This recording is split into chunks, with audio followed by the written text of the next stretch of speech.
All right. Well, in addition to all of the damage, this week's fires really took a toll on our air quality. So what can you do to help yourself? Well, here with some tips is Dr. Nina Shapiro. She's a professor and surgeon at UCLA. And by the way, she's also author of Hype, A Doctor's Guide to Medical Myths, Exaggerated Claims, and Bad Advice. How to tell what's real and what's not. Thank you, doctor, for coming on in. Thanks for having me. Absolutely. And the timing for coming in, this is great to talk about. Let's talk about what's real and what's not. First of all, the air quality. It's taken a toll on many people. Absolutely. And bad air quality, you don't always see bad air quality. So just because it looks better doesn't mean that it necessarily is better. Right. So I always recommend sort of be on the side of caution. If you're concerned, you can actually go to a website called airnow.gov that will give you the numbers from 0 to 500 how bad your air quality is. And it's shocking, especially in this last week or so, how bad our air quality is. And you're right, because even when the winds changed, for a time there's a brown cloud over parts of the valley, different parts of the area, and then at other days it wasn't. But the air quality, you can't see it like you said, so whether you have upper respiratory problems or not, it can still affect you. Absolutely. So it can cause inflammation because you're breathing in solid particles, breathing in dust and ash, and again, you don't necessarily see it, and that goes into your airways, into your lungs, and it could be a silent problem. All ages, right? Absolutely. All ages, all right. And so what people, if they're having some of these breathing problems, what kind of advice or what would you suggest? What can they do? So the concern is really, again, it's for healthy people, but also for people with chronic breathing problems. So kids with asthma, adults with lung problems, they need to take extra caution, call their doctor if they're concerned, if they're noticing any symptoms such as shortness of breath, wheezing, coughing, out of the ordinary, then they need to call their doctor. They may need to change their medications. For healthy people, we should really stay inside if there's a concern.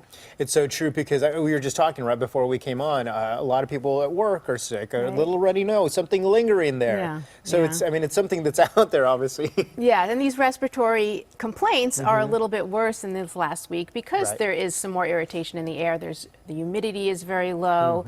We can't really clear it as well as we normally can. So it's the real thing. Yeah, it's not hype. Exactly. Yeah, you talked about humidity down by 10% or less.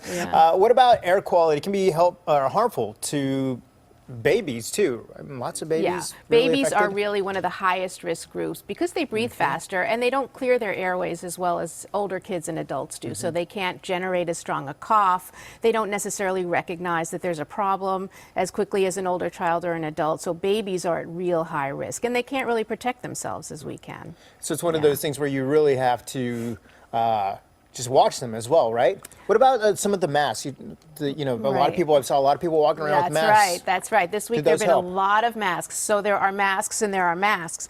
So the N95 or the P100 masks are the really only safe masks to protect us from particles. Dust masks, surgical masks don't really help as well. And unfortunately, those effective masks are not for kids. They're just for adults. But those masks do work if you get the right kind. It's just like when we had the eclipse. You can't just put on dark sunglasses. You've got to wear the real glasses to protect yourself. We've got a list on screen there, so that's helpful too to know, because you say a lot of people are walking around with them.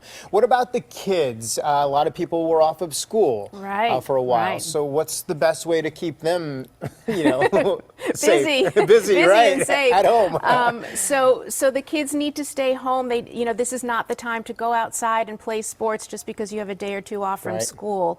So staying home, if you have an air conditioner, if it's been really hot this week as well, you want to put it on recirculate if you can. If you have an air filter, that helps too. Clean your air filters, change your air filters if you have the disposable ones at home, because the kids are going to be inside, they're going to be cooped up, they're going to be looking out at the beautiful sunshine and want to go outside, but really this was the week to keep them in. It's so true. I opened the door a couple times to let the dogs out, and boy, it made a mess. Thank you, Dr. Shapiro, for coming on in. By the way, the book is available for pre-order as well. For more information, to learn about the book, Hype, and Dr. Shapiro, we have her link on our website. That's kcal9.com. You can click Seen on TV.